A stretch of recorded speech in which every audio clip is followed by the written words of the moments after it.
What's going on, people? Ras Hatiar here in Singapore, back on it with the Night Owl podcast. Thank you so much for joining. And as always, you know where I get all my inspiration from. It's from conversation, it's from books, it's from movies, it's from songs. And this time, I was kind of inspired by a post I saw. I thought it was really, really beautiful because I just finished covering this in one of my classes and I thought it was really relevant. So I thought I'd jump on here and share. So, this particular quote comes to you from Instagram, and it seems like it was so appropriate because I don't think people really consider this when they have an argument. It says, "My boyfriend and I never fight because he teaches me how not to fight. He teaches me to stay calm during disagreements, and he teaches me how to work through arguments without hurtful words or yelling. He teaches me how to communicate. It's not us versus each other, it's us versus the problem." And you know what? That's exactly what it is, but we tend to get upset. We tend to get caught up in the words. This is why any social media movement that people are trying to garner support for, we tend to get sidetracked with the words. We tend to get sidetracked with who's saying what and what their past looks like, and all of those stupid fallacies kind of come to the surface. Same thing happens in arguments. A lot of times we get triggered by jaw clenching and the way people say things. It's the words they use, it's the references they make. Sometimes you're trying to make a point and say, hey, you know what, you're obsessing right now and I need you to stop obsessing because when you obsess like this, you remind me of so and so and such and such. And all of a sudden you're off on another trigger and the person that you were speaking with suddenly looks at you like you're the enemy. How dare you compare me to that person? I've had it happen a lot. I've had people compare me to my dad when I didn't want to be compared to my dad. I've had people compare me to my mom when I didn't want to be compared to my mom. And in those situations, what they were trying to do was break me out of my cycle of ranting and raving. And guess what? It amped it up instead. So what I had to do was find a way to understand what was actually going on. I was getting caught up in the details rather than figuring out what the actual problem was. And so now that I know better, what I'm trying really hard to do is teach people to do the same.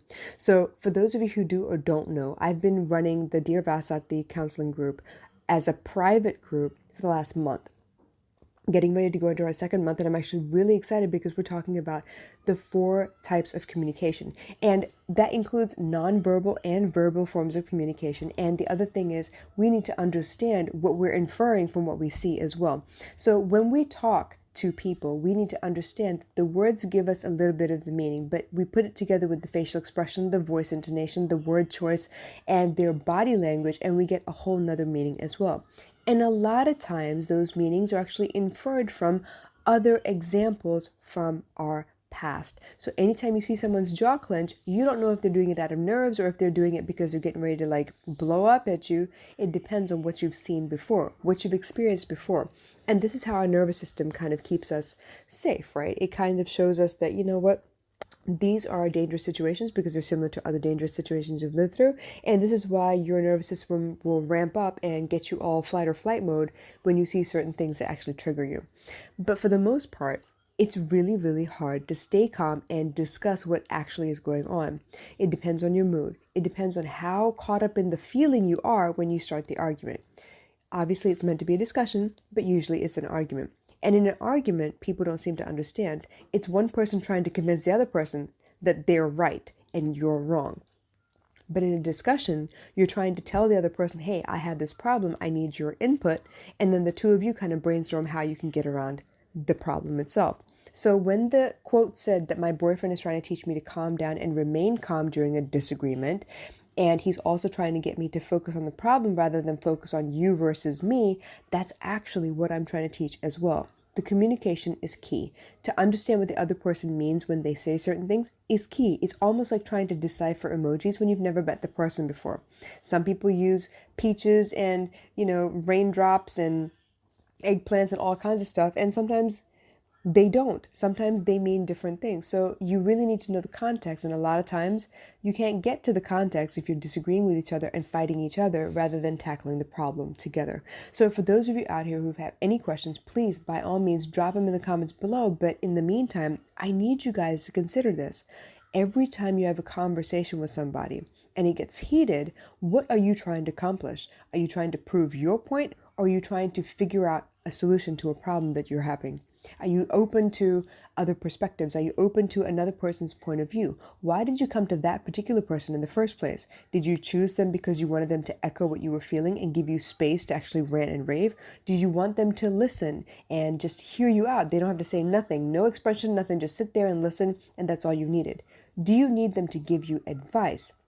Is it because you went to them because they have experience in this specific matter, or they happen to be in the same workplace, or have worked with these people before, or have dealt with this person before, that they can give you some kind of insight and tell you what you could try instead, what this person has a tendency to do, so this is what you could watch out for? Or are you looking for someone to actually step in and do something on behalf of you, or help you do something so that you can actually fix the problem? All of those things come into play, but you need to know what you want before you even start the conversation. A lot of times we don't do that. We just go where we know we will feel accepted in the moment. And a lot of times we don't even realize that we're doing it because we want that space to just complain, to bitch, to moan, to whatever, right? Once we actually understand these things, once you are aware that there is a tendency to gravitate towards people who either let you get away with what you think is okay, or you gravitate towards people that you're actually looking for sound advice, a sounding board, someone to bounce ideas off of, it's very, very different. The intentions are different. So, in that regard, you have to be aware that you actually want a solution to the problem, or you need to be aware of the fact that, you know what, you feel some kind of way, you just need somewhere to dump it. That happens too. I'm not saying it's wrong. It happens. I know it happens. I also know that there's a better way to do these things, because unless you realize what you're doing, you're at risk for destroying relationships around you simply because you don't feel good.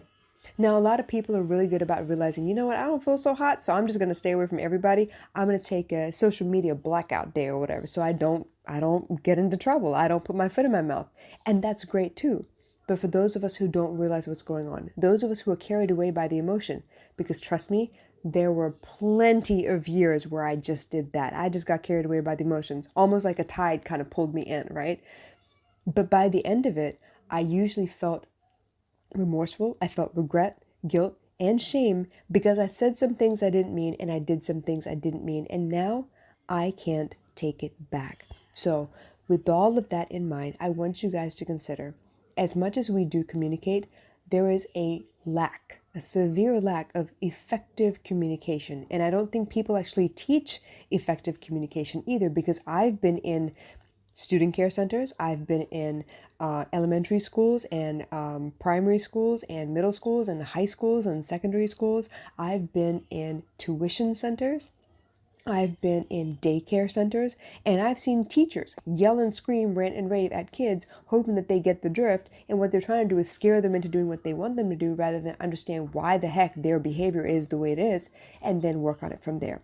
So, it's not just a specific age group. It's not just men. It's not just women. All of us have a tendency not to listen, especially when we're caught up in the feeling.